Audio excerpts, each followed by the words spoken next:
Welcome everyone to Parenting in Pandemic. I'm Arden Hagley, the director of the Explorations in the Medical Humanities series here at the Society of Fellows and Heyman Center for the Humanities. And I'm one of the leaders of the Motherhood and Technology Working Group at Columbia University. I'm thrilled to host this high-octane panel tonight, and I look forward to a rich conversation.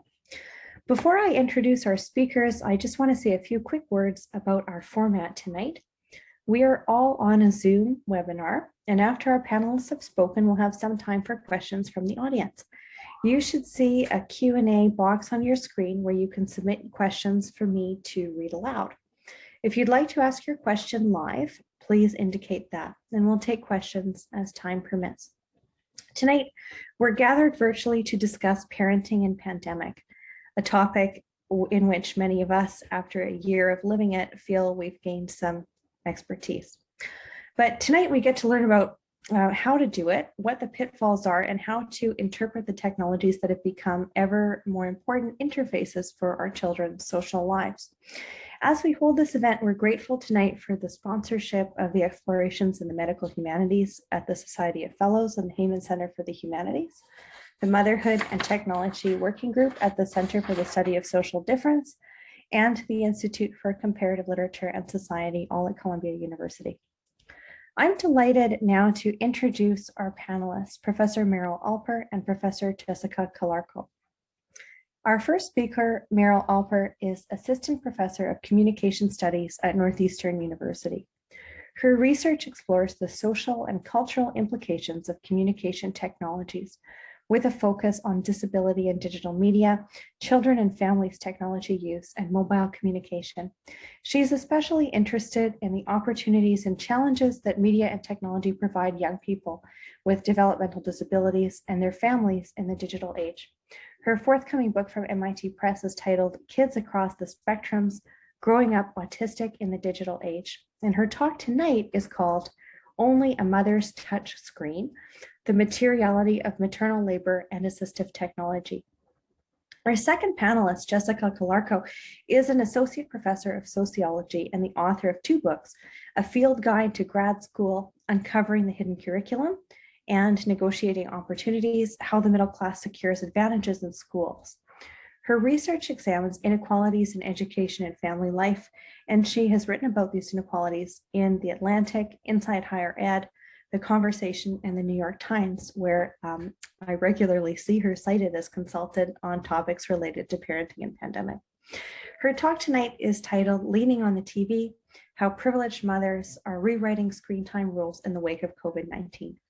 So we'll begin by hearing from Meryl Alper, and welcome to our panelists tonight. Wonderful. Let me share my screen here.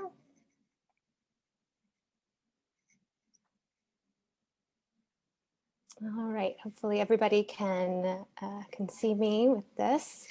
Wonderful. So thanks to everyone involved in organizing tonight's event.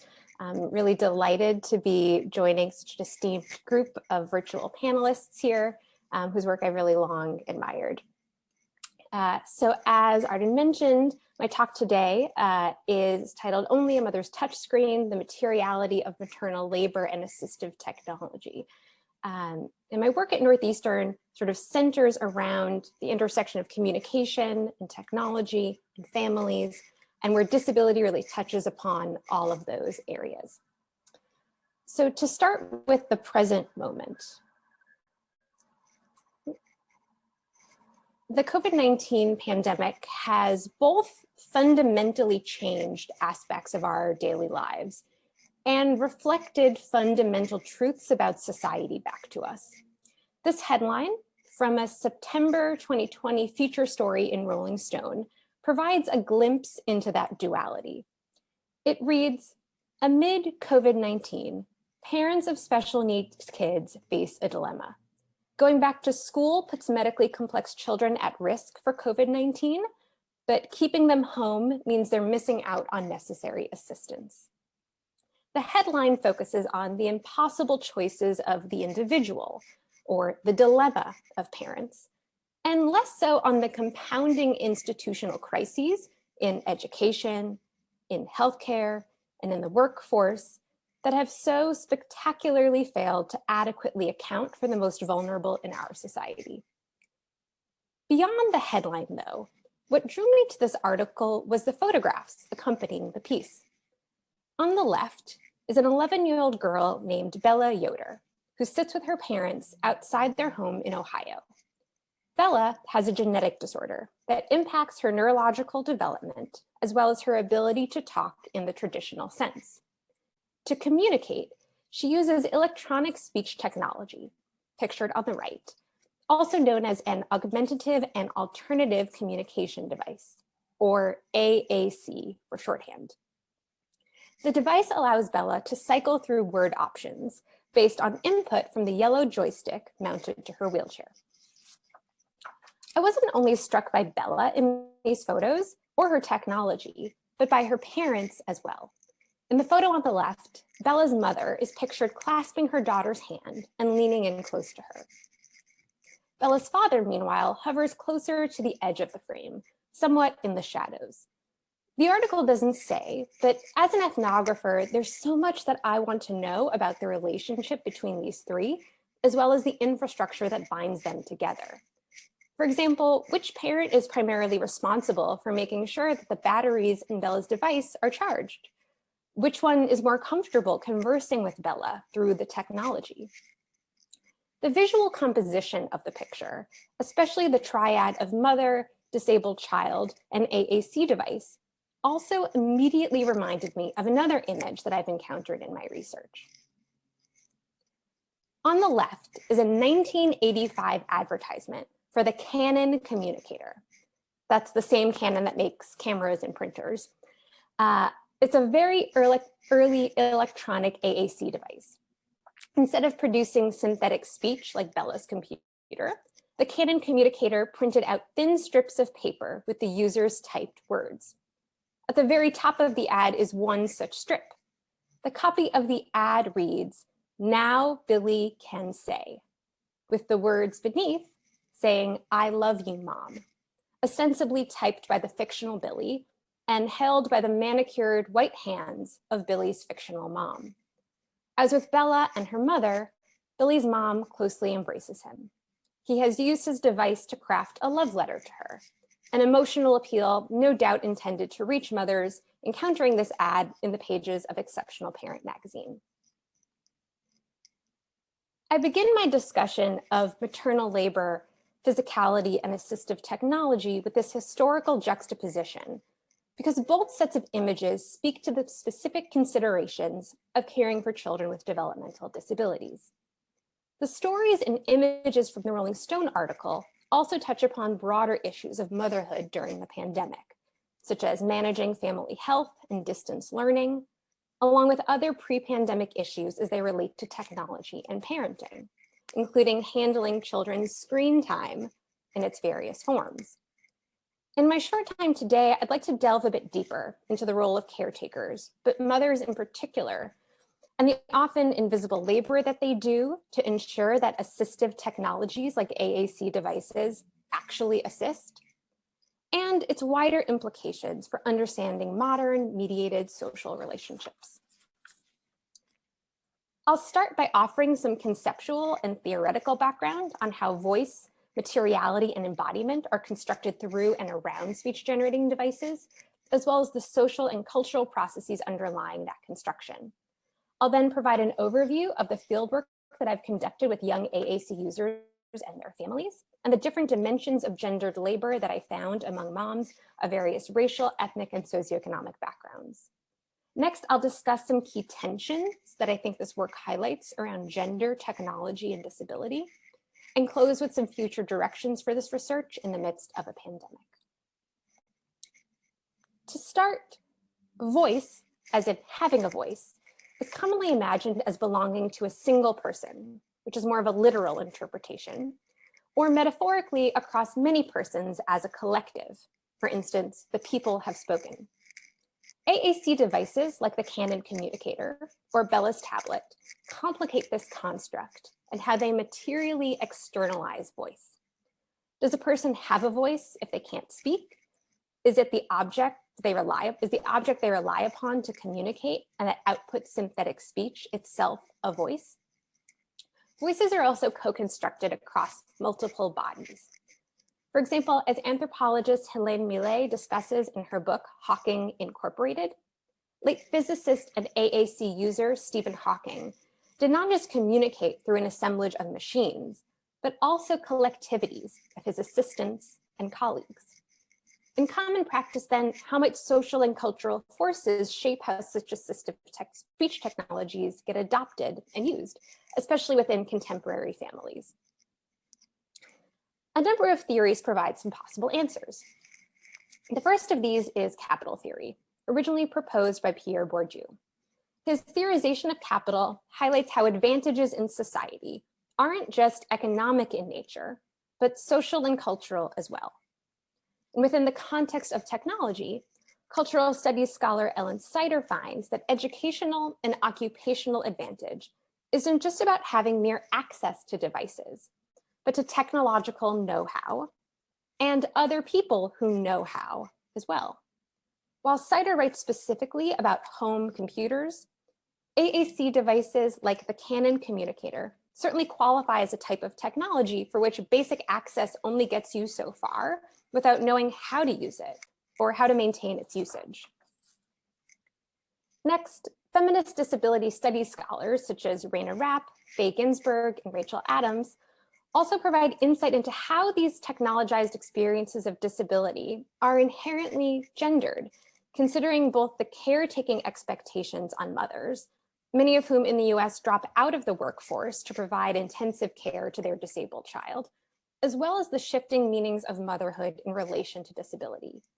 This includes alternatively blaming mothers for their child's condition and placing heightened expectations on moms to secure advantages for their child within the educational and healthcare systems. And lastly, disabled people and their families are not a monolith, and they can have very varied experiences of disability within society. In her book, Feminist Queer Crip, Alison Caper discusses how discrimination on the basis of one's disability can be compounded by racism, misogyny, and xenophobia. Within the context of managing a disabled child's technology use, this can include the challenges of navigating public benefits and insurance companies who may or may not cover all of a child's access needs. So as part of my earlier dissertation work, I actually set out to study how social forces and institutions shape personal technology use through the case of AAC device adoption. Notably, it was during this time period that iPads, which were first released by Apple all the way back in 2010, began to be used as assistive speech technologies when preloaded with an AAC app, such as the one pictured here. Before this, AAC was rarely incorporated into mass market technologies, and certainly none as shiny and captivating as the iPad. Through interviews and observations, I studied how disabled kids between the ages of 3 and 13 with complex communication needs and their parents, who were all living in LA, were making sense of this shift, especially since the technology was widely being hailed as revolutionary. And in the CNN headline, even voice giving. Hence the eventual book that came out of this work, Giving Voice, Mobile Communication, Disability, and Inequality, which was published by MIT Press in 2017. I'd like to focus today on just one part of the book's second chapter that I think foreshadows some of what's happening today during the pandemic. A segment which talks about the role of mothers in enabling that giving of voice. I found that they became an essential part of the technological assemblage that their child used to communicate at home, at school, and in their communities. This isn't to say that fathers were invisible or absent in supporting their child, but it was clear that mothers expected to have to do more, in many ways because they were socially and culturally expected to. This labor was gendered in multiple respects. First, mothers were assumed to be of the technology for their child. One mom, Perry, was initially using her autistic son Corey's iPad and AAC app to talk to him, sort of akin to side-by-side texting on the same screen, but she later stopped.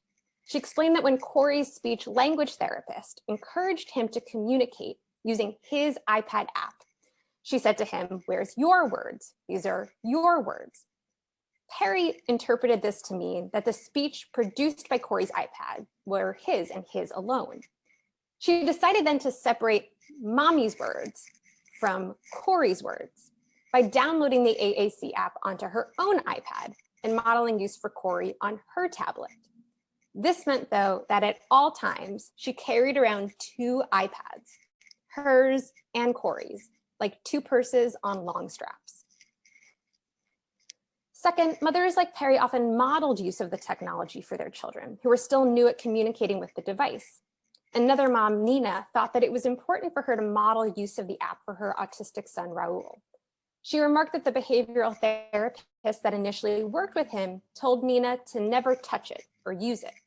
She began to do some online research and came to a different conclusion. Nina said, quote, "It was like, hey, we need to use this too because it's like learning a second language. You have to model that language for them," end quote. Nina understood the iPad as both belonging to Raul and distributed across the adults supporting his use of it. But a mother's touch in particular guided her son's interaction with the screen and his production of speech. Next, the devices also facilitated the very act of mothering. Daisy, for instance, felt that there were some situations in which it was better if she talked to her autistic son Thomas's iPad instead of using her own embodied oral speech.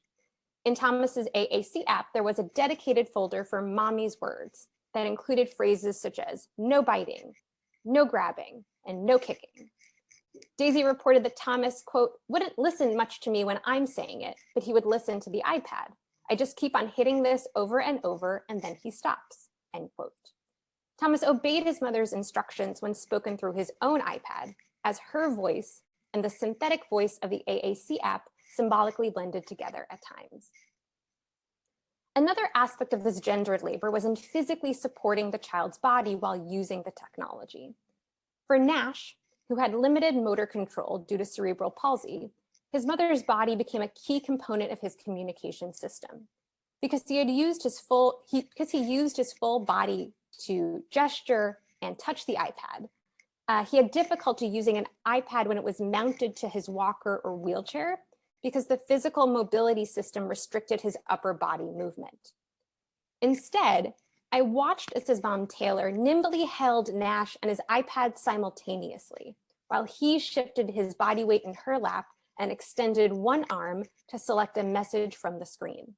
The speech therapist I was shadowing asked Nash's dad, Todd, if he had ever used the AAC app with Nash. Todd said that he hadn't, and the therapist asked why. Compared to Taylor, he shrugged and replied, quote, "I feel like I'm not holding him right, or the iPad right," end quote. This interdependency, then it seemed, was not equally distributed between Nash's parents. And lastly, mothers also disproportionately experienced guilt for mismanaging the technology. One mom, Camila, reflected on the affective labor involved in being a bodily conduit for her autistic son Talon's communication. She said, quote, "I feel horrible when we leave the house and we forget the black iPad, the one with his AAC app on it. Because I'm like, how would I feel if somebody just ripped my voice box out? Because nobody holds my voice but me, right?" Camila felt personally responsible for impairing Talon, likening forgetting his iPad to leaving a part of his body behind. In this way, it was a mother's job to be fully prepared for her child's communication attempts and prevent them from becoming voiceless without immediate access to their mobile speech device. So this is all to say that we should give pause to claims about technology giving voice because its underlying determinism both undercuts the significant labor that women provide and renders invisible the inequalities that exist between mothers in providing that work, especially absent robust social support systems. These moms balance their desires to be good mothers with the daily demands of supporting their child's well-being and use of assistive technology. The voices of children using the iPad as an AAC device are singular as well as mutually constructed, shaped by social interaction with siblings, peers, and parents. The bodily distribution of both voice and voicelessness, though, is heavily weighted towards mothers. I see a number of applied and theoretical implications for these findings, and particularly thinking about the kinds of the multiple forms of work that women are currently being asked to do at home when home involves so many other settings of work. So in terms of advocating for one's child, for example, to obtain an AAC device for them in the first place, which mothers are listened to? Those who are English speaking and with a college degree are much more likely to wield that power effectively within the US education system, upon which children's provision of these technologies often depend. In terms of autonomy, which mothers have options to work outside of these institutions. For example, one mom told me about how her husband always got new Apple devices through his work and how her non-speaking son was currently using one of these as his AAC device. Meanwhile, a single mom I interviewed said she had to ask her abusive ex-husband for money to buy an iPad for her daughter after her school district refused to provide her with one. And in terms of technological affordances, whose personal devices are tied to infrastructure outside of the home?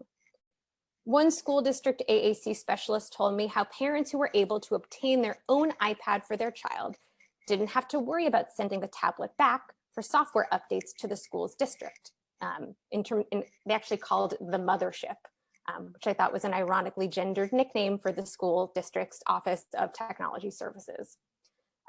Sending it there meant that could potentially mean that a child lost access to their AAC device for weeks at a time.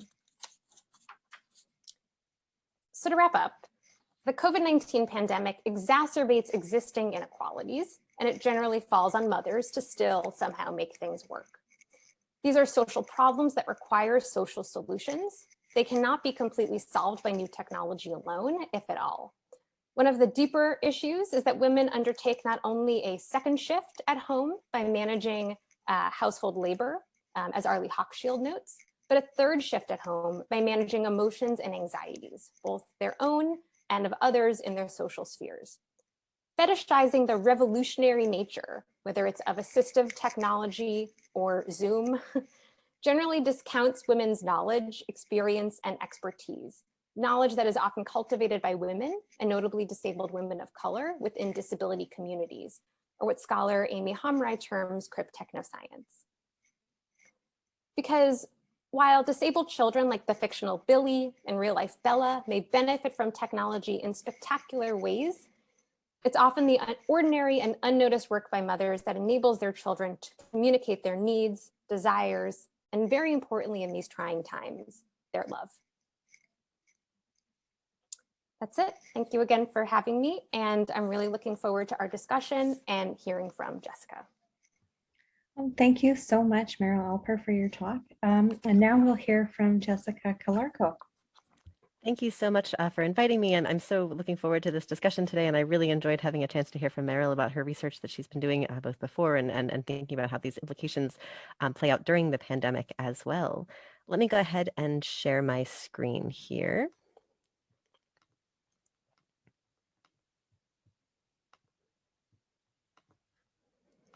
Okay.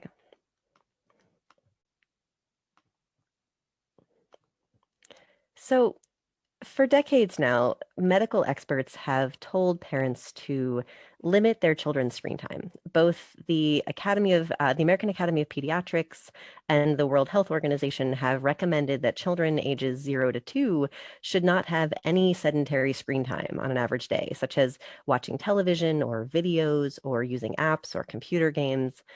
For kids older than 2 years of age, the WHO recommends no more than 1 hour of sedentary screen time per day, or and then kind of increasing slightly from there as they get a little bit older, but not much more than that.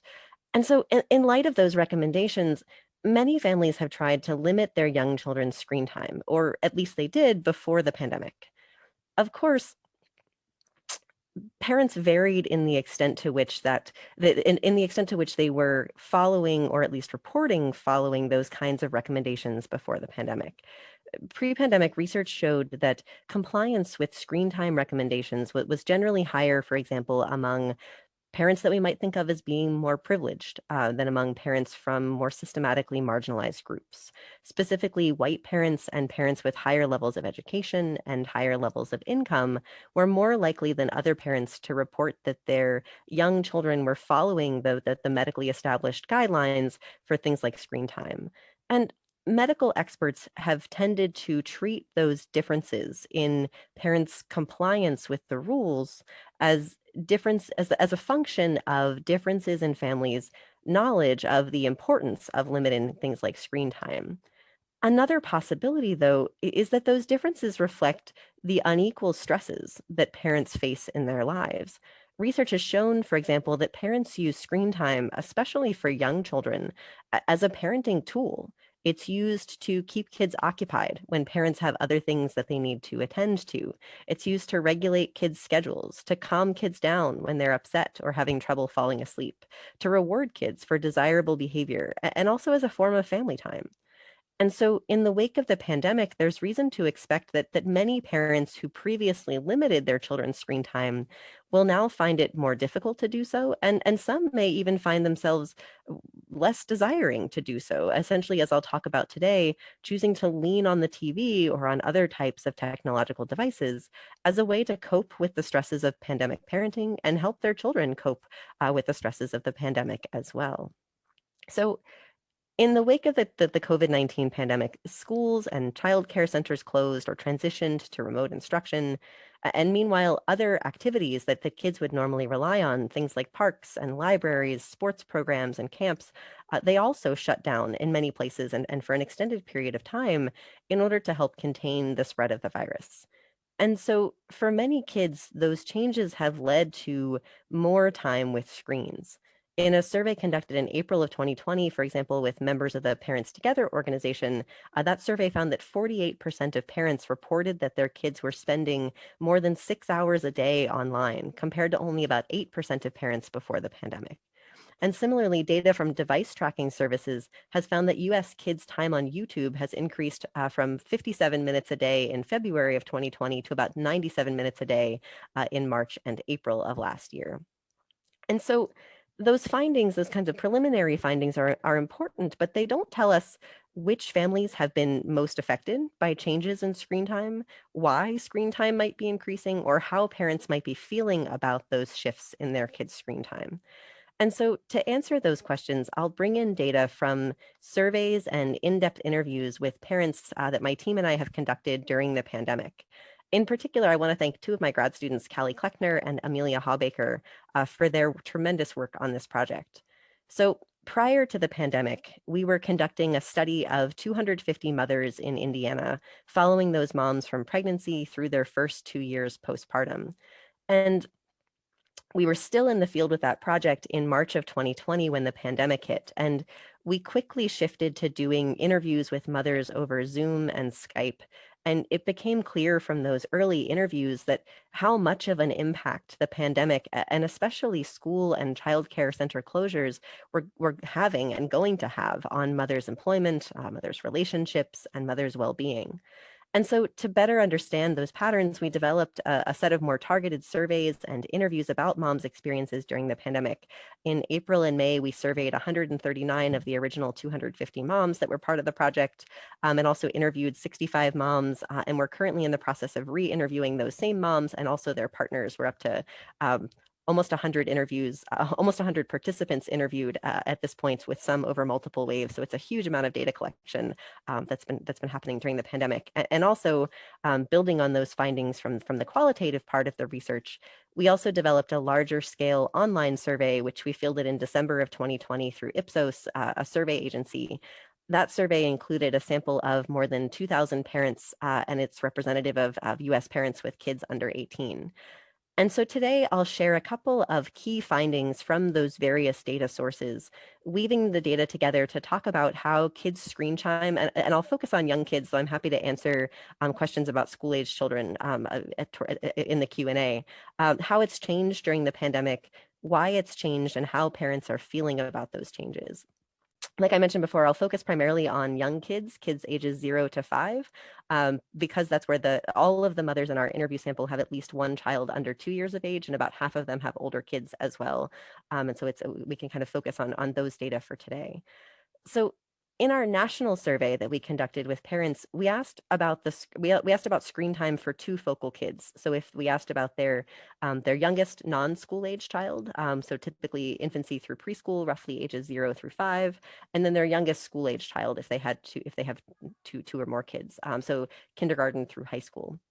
And we asked about how much screen time those kids typically got before the pandemic, how their screen time has changed during the pandemic, and how much screen time they're getting now.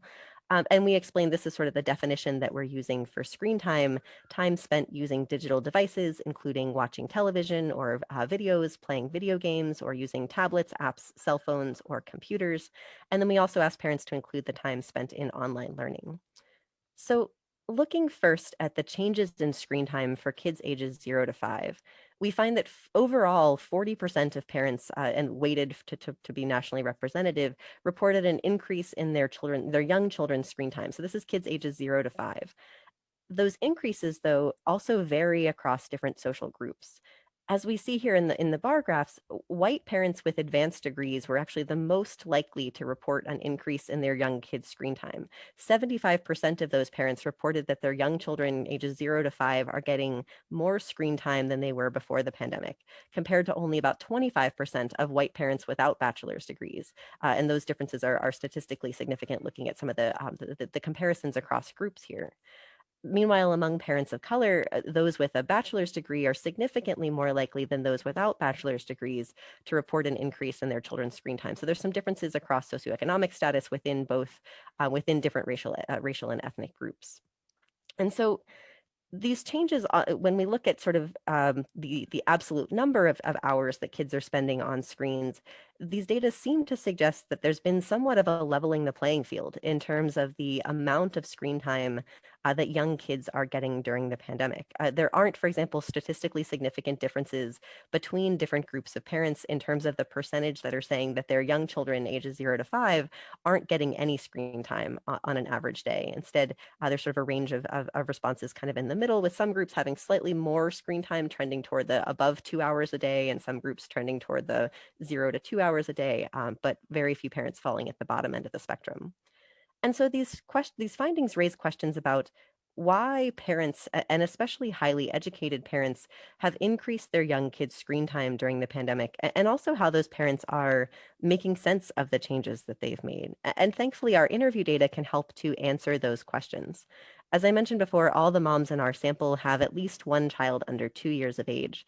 And in that interview sample, and consistent with the national data, we found that the mothers most likely to report that their young children's screen time has increased during the pandemic are moms with advanced degrees, and especially employed mothers with advanced degrees.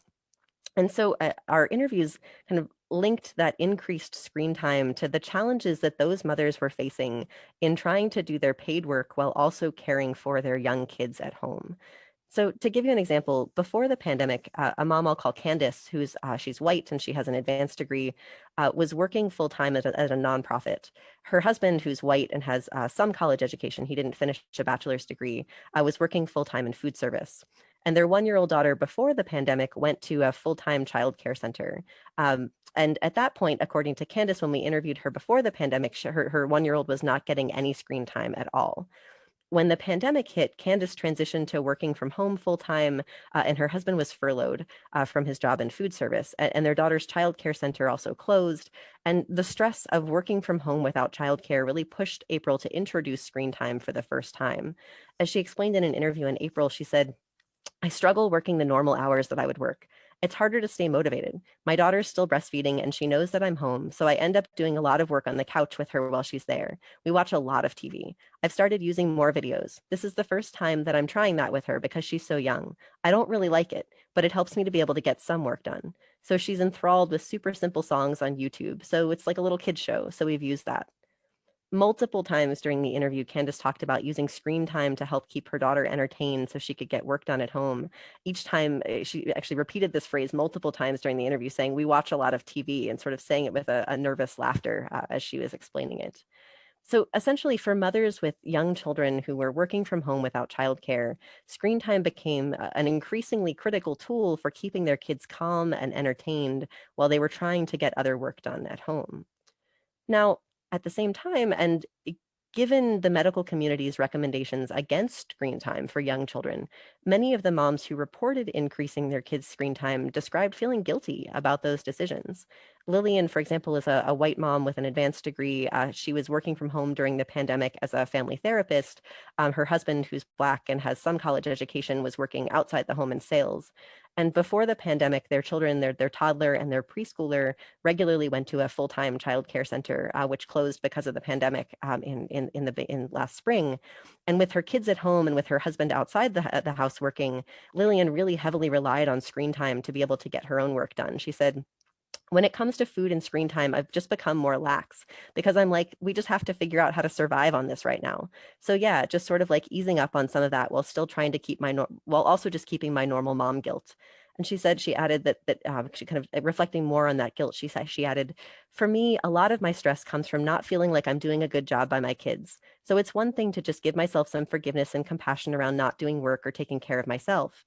But I feel like what we're doing way more than anything is that we're exhausted. And so we're leaning on the TV to entertain our kids, or we're doing the same routines every day. I just feel like my kids aren't being nurtured in the same way that I really want them to. And they're not getting to see the same people that they enjoy outside their parents. So I feel a lot of guilt and concern in terms of my kids' development and their enrichment right now. So, like Lillian, many mothers who increased their kids' screen time during the pandemic reported feeling guilty about that decision, particularly in terms of concerns about their kids' intellectual engagement and their social engagement and their children's development in some cases as well. Talking about how kind of screen time has skyrocketed. Another mom, Gina, who is white and has an advanced degree and works as a lawyer, while her husband, who has a bachelor's degree, is working as a teacher. She talked about how their 1-year-old's child care center closed, and she said, the amount of TV my daughter has watched has just skyrocketed. She barely ever watched before. She watched Sesame Street maybe once a week if she or we were feeling in the mood for it or something. And now it's like, all right, another Sesame Street. That's what we do. We're not going to the park and we're not going to see your friends. You're here all day and I need 20 minutes to make a phone call or write a report. And I think that's been the hardest thing, is just suddenly feeling like I'm not getting any work done. Somehow I'm not getting any work done, but also she's not getting the best mothering I could be getting, or the best mothering she could be getting. It's like, wait a second, where did all that energy go if it's not going into work and not going into her? Like, I've watched the first 45 minutes of Moana 3 times already this week, and it's Tuesday. I do tell myself that I'm sure every toddler in America is getting more screen time than they're supposed to right now, so I can't be that hard on myself. But yeah, I think she misses interacting with other kids, and that's not something I can recreate at home. Even if we said no screen time and I'm going to be super mom and have all these weird planned out activities and homemade Play-Doh and all this other stuff, I'm still not another kid. And so, like Gina, many moms who had increased their kids' screen time reported feeling this kind of guilt and worry about the potential impact. But at the same time, those moms who had increased their kids' screen time also found ways to avoid that kind of guilt, or to absolve themselves of that guilt at the same time. Essentially, what they did, especially these higher status white moms, tended to kind of write their own rules, their own new rules for screen time. They set rules that allowed them to feel like they were still quote unquote good parents, even if their young kids had more screen time than they did before. That often meant limiting the total amount of screen time. They would say things like, it's not like we let her watch 3 hours of TV a day, or limiting the type of content to only include what they saw as educational or kid appropriate videos or apps. And so following those kinds of new rules allowed mothers to give themselves permission to give their kids more screen time. So, for example, Denise, who's white and has an advanced degree and was working from home, she said, I feel like everyone's in survival mode. And if what I need is 15 minutes of downtime, and the way that comes is by my baby staring at Moana for 15 minutes, then that's totally fine with me. And so essentially, the interesting and maybe the ironic thing here is that these high status white moms are using the stresses of the pandemic as an excuse for rewriting the rules around their children's screen time. But research tells us, and even in our own research, we found that other mothers have long used screen time as a way to help them deal with the stresses in their own lives. consider Nora, for example, a Latina mom with a bachelor's degree. Her husband is Black and has an associate's degree, and he's an appliance repair person. And even before the pandemic, Nora was working from home, running his appliance repair company while caring for their 4-year-old and their 1-year-old twins because they couldn't afford childcare. And so she was his full-time office assistant, and he was working outside the home, and she was also caring for their 3 kids while she was working from home. And before the pandemic, Nora reported that TV or other forms of video were playing in her house for at least 5 to 7 hours every day. And she talked in interviews about how she regularly used screen time to keep her kids occupied so that she'd be able to get her work done. Not surprisingly, Nora continued that same approach during the pandemic. As she told me, she said, I've definitely been letting them stay up a little bit longer so they sleep in more, just kind of getting them on a better schedule, but then also allowing more screen time on the days when we can't go outside. And when we asked her how she feels about making those decisions, she said, sometimes guilty, but I also need to get my work done. I still have to get my work done, so all of it seems feasible to keep them calm while I get that done. Versus as before, I would get stuff done because the twins' nap time would coincide with when my older son would be watching TV. So there was a set time in the day where they would have an assured work window. That's always been questionable because they don't always nap now. They only get distracted for so long. So, like Nora, many other mothers were using screen time to deal with the stresses of parenthood and the stresses of their lives more generally, long before the pandemic happened. Recall, though, that the high status mothers, the high status white moms that we interviewed during the pandemic, they really used the pandemic to justify those increases, to justify rewriting the rules for themselves. The problem, though, is that they're only rewriting those rules situationally. They're not saying maybe there's something wrong with these rules, or maybe there's something unsustainable about the expectations that we put on parents that leads them to rely heavily on screen time. And so they're not really rewriting those rules in a way that makes it okay for themselves or for other parents to continue that increased screen time beyond the pandemic, or to put in place changes in potentially things like social policy that would alleviate some of the stresses that lead families to rely heavily on screen time instead. And this approach to writing the rules or rewriting the rules is consistent with some of my previous research on privileged parents and rules in school more generally, where I find that affluent white parents feel entitled to demand that their kids be given exemptions to normal school rules, rules around homework, attendance, behavior, standardized testing, admissions to gifted programs, and advanced classes. Essentially, when affluent white families find themselves frustrated with the rules, they rarely try to change the rules for everyone, and they don't tend to acknowledge that the rules themselves might be problematic or discriminatory or unfair. Instead, when affluent white parents run up against rules they don't like, they often look for ways around those rules while leaving them intact essentially for everyone else. And leaving those rules intact is arguably problematic because of how rules are often used against people from systematically marginalized groups. Low-income parents, for example, parents with lower levels of education and parents of color, if they let their kids have a lot of screen time, they risk judgment, not only from other parents, but also from educators, from healthcare providers, from policymakers. And they face that judgment even if they're using screens for exactly the same reason why highly educated white parents have been using screens more heavily over this past year. And so I'd argue that rather than focusing on the guilt that they're experiencing around their own kids' increased screen times, I would urge, especially highly educated white moms, moms with a great deal of privilege, to be either pushing back against the standard screen time guidelines or potentially pushing back against the larger social systems that push many parents, and especially parents from systematically marginalized groups, to lean so heavily on the TV themselves. Thanks. Thank you both for wonderfully stimulating talks. Now I'd like to open up the conversation to questions from the audience. So please feel free to write your question in the Q&A box. And then I'll invite Meryl, Alper, and Jessica Calarco the opportunity to take up some comments and questions. So we have a question from Gail Lansman, which I'll read. This is for Meryl. Did mothers talk about their role in mediating between the AAC communicator and the child's communication partners?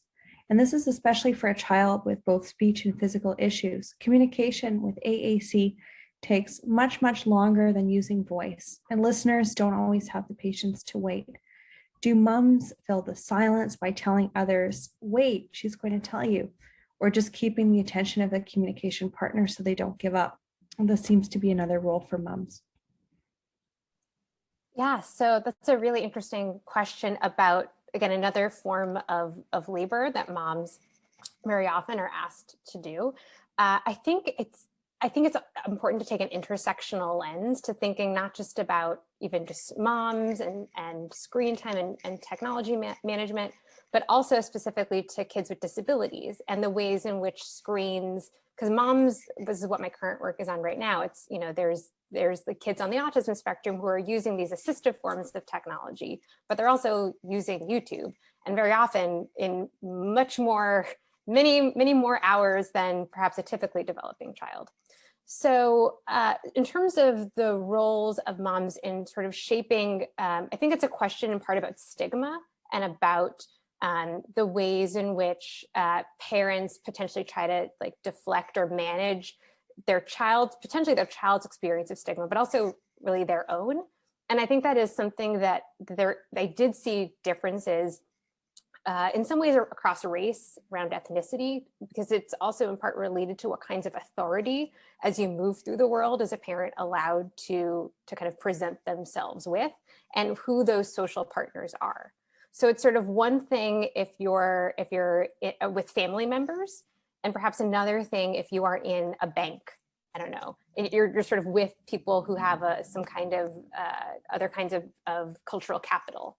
So I think it's definitely relative, but you're making me just think of like one mom who definitely did, when she was saying how when they went to Trader Joe's, how the daughters, because a lot of this also depends on how loud the device can be. And it's one thing for parents to like turn their children's, put the headphones on because you don't want the speaker, everybody else to hear that your child is watching some really weird Caillou video, I don't know, for like the umpteenth time, versus turning the audio up because your child is talking with that iPad and the checkout cashier at Trader Joe's needs to hear your kid. So I think that all of those variables come into play. Thank you. Here's a question from Alper, and I think this could be for both panelists. What's the potential for emphasizing educational productive screen time?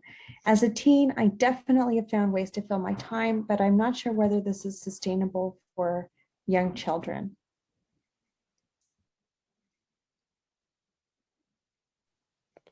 Do you want to jump in on that one, Meryl, or do you want me to take? I can take a stab, and then Sure. if you want to go. That sounds good. So I think it's interesting, I think, when you talk about the age range differences, because there's a recent white paper that's out from the Joan Gans Cooney Center and the Corporation for Public Broadcasting about how public media has in some ways really, it's a lot of different factors where it's like, oh, teens don't want to watch educational TV anymore because they've aged out. But at the same time, it's kind of a self-fulfilling prophecy. So there's not as much of that media that's then made for those kids. So there's a white paper that just came out that was like, well, the pandemic has made us realize that we've been making some of these more, kind of guilt-free forms of media for little kids. But then once you kind of reach, I don't know, like 8, it's assumed that these extracurriculars, all these other activities will fill in your time. And that you won't have to turn to media to do that. Whereas those kinds of activities, if they're not age appropriate for littler kids. So I think that there's a lot of potential for, it's interesting, kind of educational, is a term that can be defined many ways, and so can productive. But I think that public media plays a significant role in all of this, both in terms of the action, and I say this as somebody who used to work for Disney Channel and Nickelodeon, but also on Sesame Street, and in all transparency, also currently consults with PBS Kids. So I've seen the whole ecosystem. And a lot depends on, are there actual researchers who are researching the educational outcomes that are assigned to that media? And when you're younger, it kind of depends on if they are, and older, again, it's sort of social emotional learning. Is that learning? Is it, if it's not math? So for little kids, I think there's a lot of I won't pitch it. I won't like say, oh, this show is great, because that would probably be unethical. But there are some really wonderful, fantastic shows that are, I think, in terms of diversity, that are like widening the world for kids. And I'll kind of leave it at this for Jessica can go, but there's a lot of kids who don't, obviously in their everyday lives, get to encounter much diversity, racial diversity, ethnic diversity, and for some kids, media, whether that's like TV or communicating with other kids online, that's the most interaction they get with a diverse group of kids. So it's important to think about, yeah, how relative those terms, educational and productive, probably are.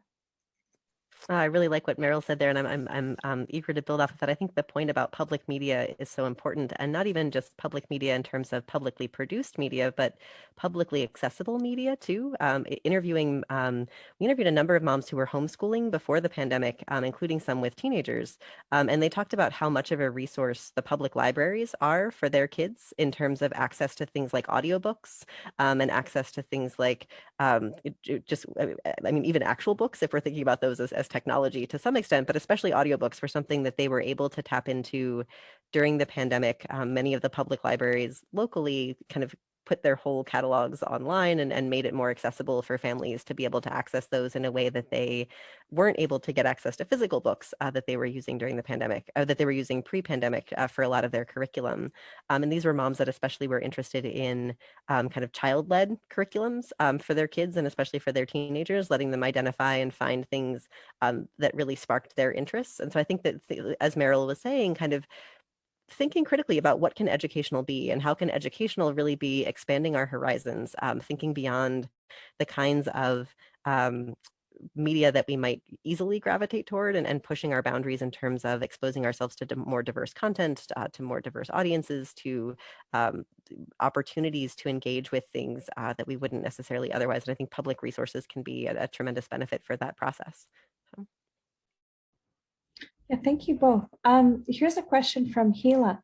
Is there information regarding the differential role of mothers about the expectation that they will mediate between the remote school and their children in terms of making sure technology works, even if both parents were home? So one book I think is a great book that recently came out. It's Sonia Livingston and Alicia Blum-Ross. And it's called Parenting for a Digital Future. And while it isn't, they didn't have a time machine and then weren't able to do this work in 2020, but the book, kind of came out right before the pandemic. And I think that there's a lot there about the role of parents and the different ways, like, for example, some of the work that they've done showing that there's the expectation on moms to be involved, that the feelings of wanting to not to be involved, but to maximize the benefits of media for kids, that it does cut in some ways across class, because there's so much more content out there that does exist and that parents can interact with. Whether those hopes match the realities are very different things. And I think that book does a good job in bridging the gap and understanding the ideals and the realities. Yeah, that's a great point. And in terms of where those gender inequalities come from, one of the things that we've been looking at, my team and I have been looking at around the pandemic, is why dads aren't doing more, particularly in cases where parents are both employed and thereby both have similar demands on their time. And what we find is that it's even more so than just gendered expectations for women. It's actually the pre-pandemic gendered structures of paid work that seem to be reinforcing and pushing women to do a disproportionate share of pandemic parenting. So, for example, the gender pay gap. We know that women disproportionately earn less than men, and that's particularly true for mothers. And so the way that plays out within different gender couples is that moms often, going into the pandemic, were making less than their husbands. And in many cases, were also working shorter hours, had sort of jobs that were only part-time or that allowed them to be home by 3:30 to pick up the kids from school. And so when push came to shove, when the pandemic hit, many moms essentially, when we asked them about this in interviews, they would say, we didn't even talk about it. It was just this by default. And I talked to one dad last week who his wife basically just stopped working during the pandemic. She'd worked 4 days during the whole pandemic as a physical therapist, and he'd continued to work full time. And I asked him, so how did you come to that arrangement? And he said, well, we just don't rely on her money, in the sense that her income had so little value to the household that it just made no sense at all from either of their perspectives for her to continue working, and that it was more valuable for her to be the one who took over time with the kids. And so I think we really need to think critically about the way that the gendered structures of paid work, of employment, and how those are created by the lack of affordable childcare, by the lack of paid maternity leave, which push women disproportionately into lower paid jobs, into part-time work, and into work that is shorter hours, even if it's full-time work, as opposed to men, and how that created the kinds of conditions that then led to these hugely disproportionate gendered arrangements during the pandemic. Thank you. Here's a question related to a specific experience from Charity, who is a parent of 2 children at the school at Columbia University in kindergarten and grade 2. And she comments that there's a large group, many on the Parents Association, that would like the school to provide more in-person learning and less screen time. Currently, what's being offered is 2 days a week in person, which is less than neighboring schools, both public and private. And the parents feel that the children are being underserved, especially those from families with fewer resources. How would you advise them to advocate for change? They've tried the head of school without much success. They're working with the provost, who's more receptive. They would like to make the argument that the current hybrid plan increases disparities among children. But is there a way that the parents can demonstrate this? I mean, that's a tough question. I don't think we have good data yet that actually show, I don't think we have data that would actually show that hybrid relative to traditional is increasing disparities. And so and I'm a little bit reluctant to encourage framing those decisions around that. I mean, I think certainly online learning has created challenges for many students, but it's also created opportunities for many others. And so I think we have to be careful about making assumptions about who this is beneficial for and who it's detrimental for. Certainly for parents, I mean, one of the things that I think the research is increasingly showing is that hybrid schedules are complicated for parents, especially parents who are employed, who then have to figure out a mix of childcare arrangements as opposed to just having something consistent across the week. And so we have some of the data from the survey that I shared earlier points to the idea that essentially compared to when you give parents either the option of traditional kind of 5 days a week in person, parents are much less likely to choose hybrid. If they have the option between virtual and hybrid, they're much likely to, compared to the option between traditional and virtual, sorry, too many terms. Traditional is much more appealing for parents to be able to choose for a variety of reasons, but I don't think we can say with certainty which is academically better for kids. And I'm a little bit reluctant to push in that direction, given how little data we have on that front, and given that many families and many teachers are actively concerned about the risks of moving to a full-time instruction, particularly in places where they don't have the resources to be able to provide, to follow the safety measures that traditional in-person instruction would require.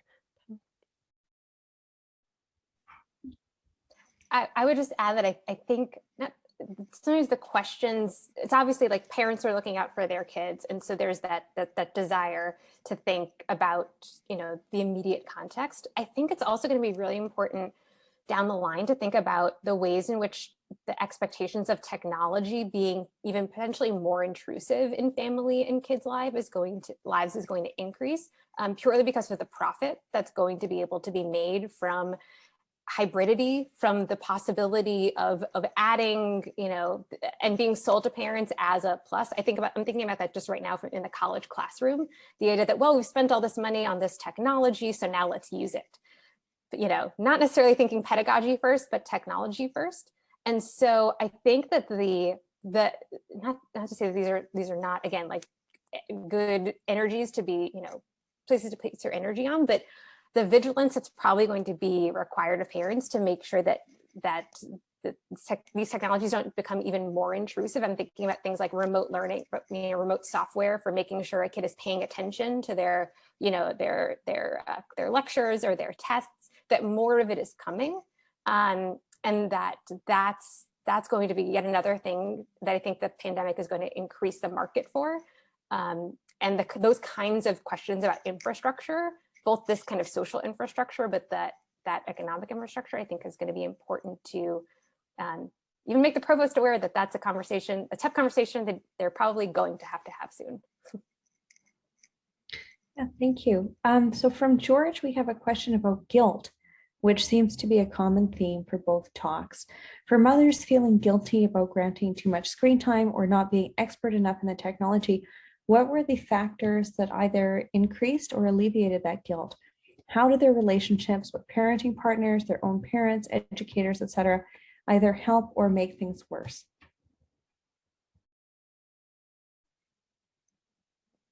So one thing that's interesting as I was hearing Jessica's talk is, I've been interviewing a lot of families of kids with disabilities kind of on and off continuously since about 2012. And one thing that I've found is that I do think that parents of kids with disabilities have less guilt about screen time because they have had not great access in general to playgrounds or camps or sports or any other place that you take children.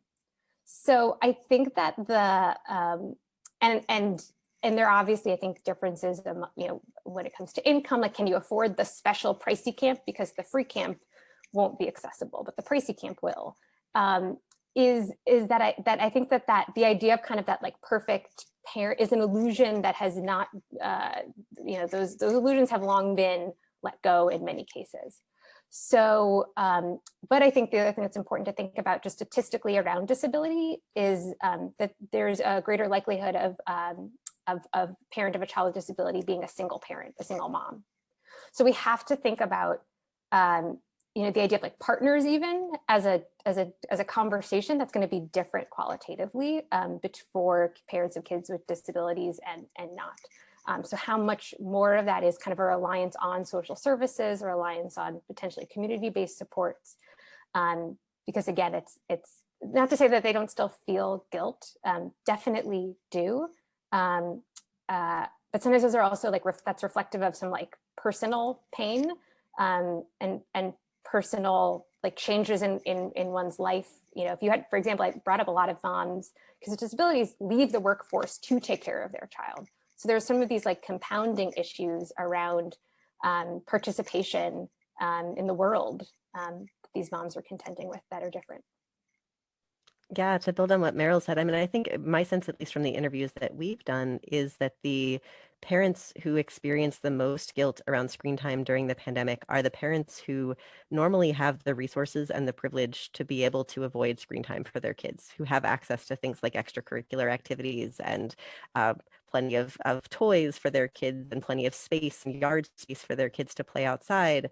And so essentially, the parents who are experiencing less guilt are the parents who've realized that disproportionately lower income parents, parents of color, who recognize that the challenges that they face in limiting their kids' screen time are a product of what sociologists call structure, in the sense that there are structural inequalities, there are systemic inequalities that make it more difficult for them to be able to keep their kids safe and entertained in ways that have nothing to do with screen time. And so I think that that speaks to the way that we often treat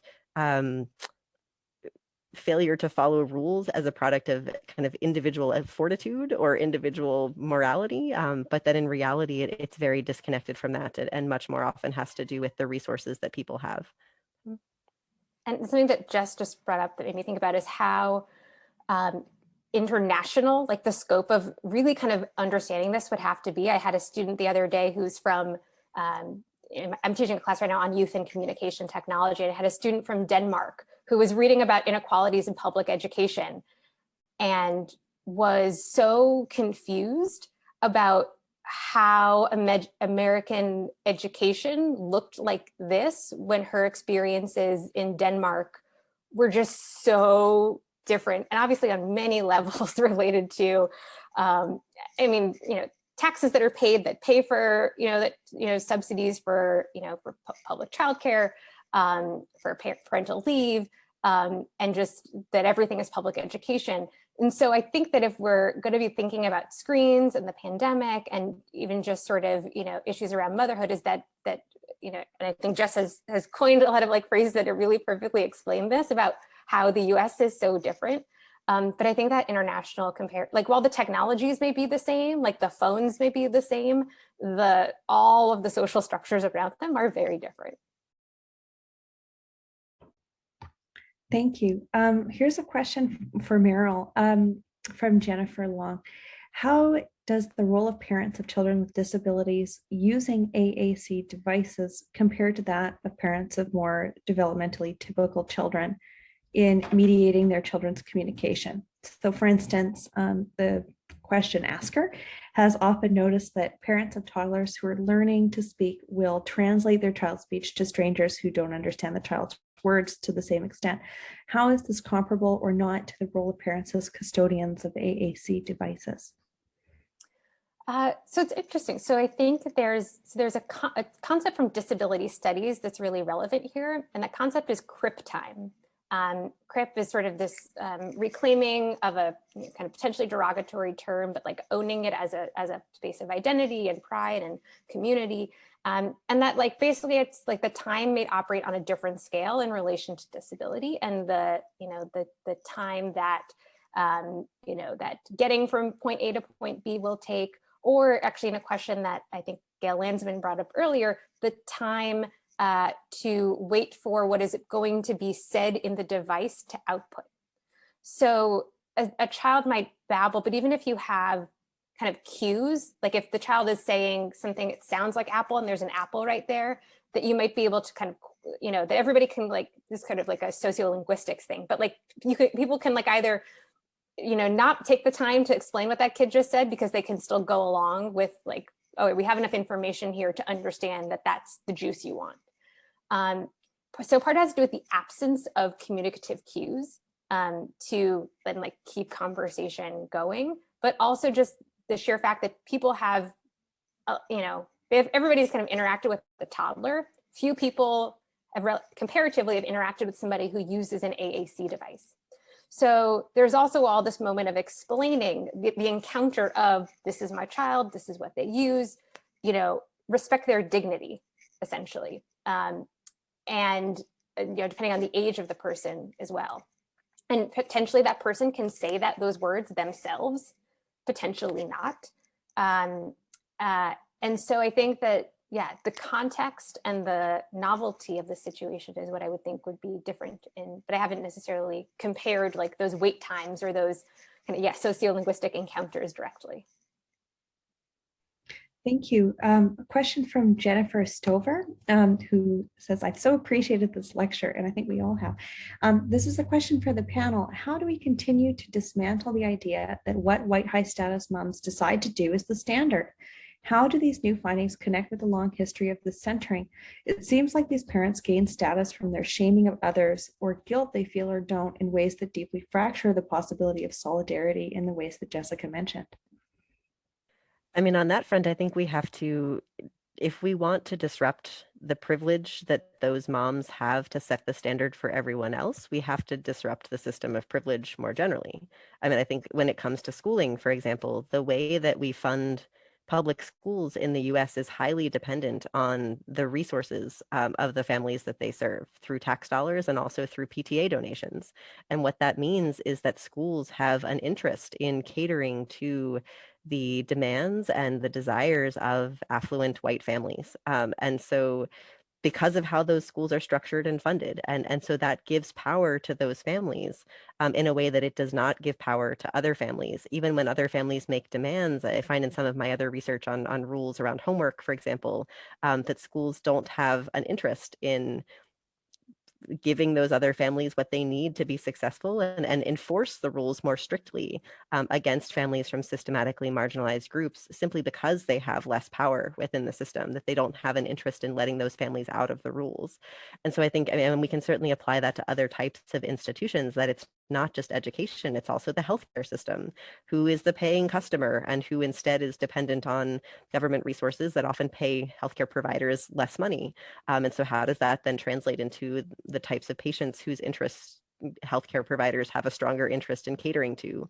And it operates across the legal system, across it's every system is basically privilege dependent. And so I think we really, if we want to stop centering rules around the interests of privileged families, we have to disrupt the system of privilege that creates that power in the first place. It's really wonderfully said that it's sociology, like at its core. And if only as many people thought kind of in sociological terms, if only. To add on to some of what Jessica just said, what struck me is, so one of my dissertation committee members who I cited in my talk, someone Ellen Sider, like 20 years ago is basically saying, why aren't we asking child care workers their thoughts about kids and screens? Why are we always going to doctors? Because doctors, pediatricians are heavily white and heavily male. Childcare workers are heavily women of color. But the odds are that childcare workers are spending a lot more time like with kids in terms of just sheer amount of time, managing issues around screens. But a lot of the language has always been like, oh, watch out for those childcare centers. They're putting the screen on and not providing kids with the quality education or quality like one-on-one time. So I think there's like a major disruption that needs to be had about the centering of medical experts in relation to screen time. That isn't to say that there aren't some, like I'll just say like one thing that like the research does say that too much background television, so it's like the TV's on, nobody's watching, in extreme amounts does disrupt cognition. Like it's like there's all this research that shows like it's actually not the greatest thing if you have it on like more than 4 hours a day. Like those are like empirical truths, but the ways in which then those get like magnified to then like childcare worker, childcare centers, because there's a TV and potentially sometimes the kids watch TV. Oh no, like we have to regulate them. Like there's this larger history of like white male institutions regulating like what women of color do. So I think it's connecting basically all of these discourses to some of these bigger issues that we just have to keep it. Like I think Jessica probably understands, like being in a lot of spaces where people are like, but we're not talking about that institution, and to say, no, you are actually, and here's why. So in fact, now I will interject with my own question, which has to do with this issue of medical expertise that Meryl, you just raised. So this is pure, anecdotal personal observation, but at the beginning of the pandemic, there were so many op-eds by psychologists, child psychologists saying, just, use the screen as much as you need. This is a short time, the parent has to save themselves in this situation. And now they are taking it back and saying, we didn't know how long this would go on. We were wrong. And we wish we hadn't given that recommendation. So I wanted to ask you for your comments on the authority of those who were encouraging parents to change the rules around screen time and this new rhetorical move of taking it back. I mean, I think it's certainly there's a lot of, as Meryl was alluding to, there's a lot of weight given to medical authorities, and especially in the context of uncertainty, that can create challenges because of the way that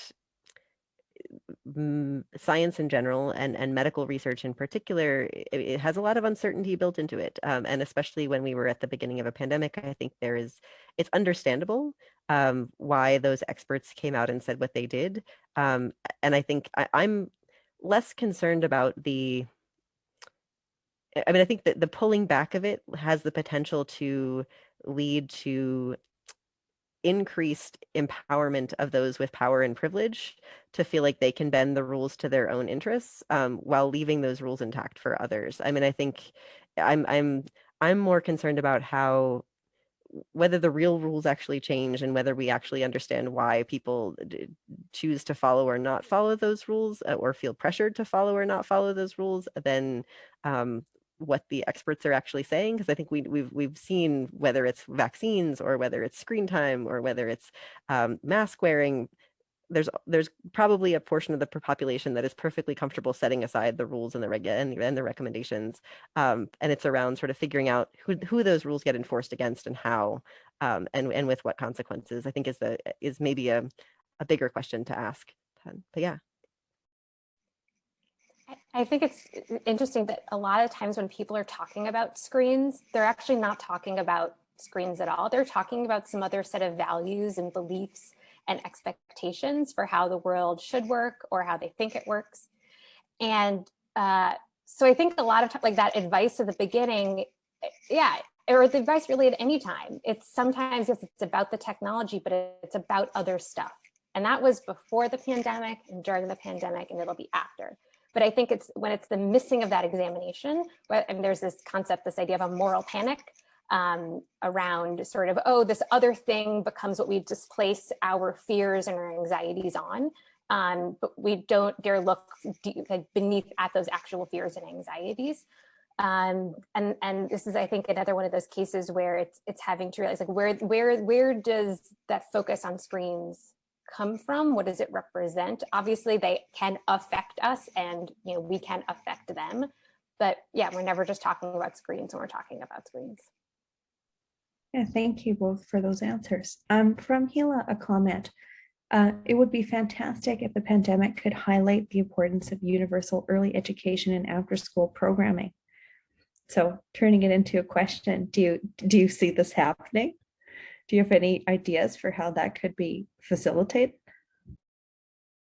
I mean, I would say that certainly universal early education and after school programming, to the extent that we know that both of those, especially the research on, I know the research on early education better than I know the after school programming research, but certainly the experimental studies show that when families have access to affordable childcare and to early education with universal pre-K programs, that boosts women's labor force participation and certainly increases family incomes and stability. And so if we're talking about families using screen time as a way to deal with the stress of trying to care for kids while also having to work from home because they can't afford childcare, or having to send them. This is another thing we heard commonly from moms in our study even before the pandemic, was moms who rely on grandma to watch their kids during the day because they have to go to work and they can't afford childcare. They know grandma lets the kids watch TV all day because she's too tired to do anything else, and they don't love that, but that's the only choice that they can afford. And so thinking about how adding those kinds of options for families, making childcare more accessible, whether it's before school care, after school care, if the goal is to prevent, as Meryl was talking about, sort of the leaving the TV on in the background all day as a help to parents, then those kinds of programming could certainly be beneficial in that regard, as well as beneficial for families in terms of their resources and their stability more generally.